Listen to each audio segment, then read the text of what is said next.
Мынау сіздердің өткен асханаларыңыз Жанат Фирдоус қорының кафесі.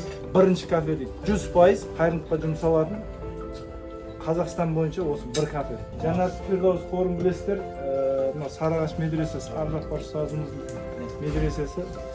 Сол медресесінің қасынан құралған қор. Негізгі қызметі сол Сарыағаш медресесіне жәрдем беру. Тілекшілеріңіз бар. Сіздердің қамыңызды ойлап, тақымын қысып отырған жанкүйерлеріңіз бар, оқырмандарыңыз бар, арттарыңыздан ерушілер бар да.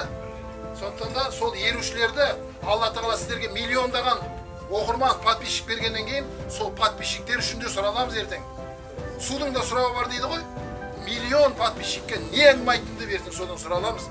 Олардың бәрін жүрегін бізге бұрып, біз жұлдыз қылып, мінекей не айтасың деп аузын ашып қарап отырған халыққа кішкентай ғана болса жақсы нәрсені, ұрпағымызға пайдасы тиетін нәрсені айтып кетсек, шүкірлігімізді өтеген боламыз да. Әрқайсымыздың қолымыздан жақсылық келеді. Себебі Алла Тағала Құран-ы Кәрімде бір сөзді бізге баян қылып кетеді.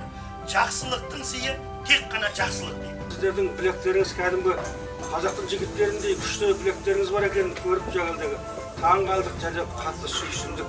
Мен көгілдір экраннан көргенмін жаңағы осы күресті, өнер барысы дегенде. Жай бір шоу болады ғой, сондай шығады. Бүгін көзіммен көріп, кәдімгідей бір рахаттанып, жақсы істі көргендей болып рахаттанып отырмын қазір. Ой дұрысталса, сөз дұрысталады, сөз дұрысталса, іс дұрысталады, іс дұрысталса, иншалла ұлт болады, жамағат болады, дұрыс па, ағай? Шақырдық. Алла дұғамызды қабыл етті. Алланың қалауымен отырсыздар. Енді ана сәл кемшілік болса, кешіріп қойыңыздар. Бұл күрестен жеңілсеңіздер де өмірден жеңілмеңіздер.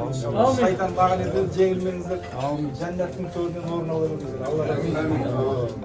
Ақырса арыстандай дауыстары, ойнаған найзағайдай намыстары сендерге ел де аманат, жер де аманат, қазақтың құрыш білек барыстары.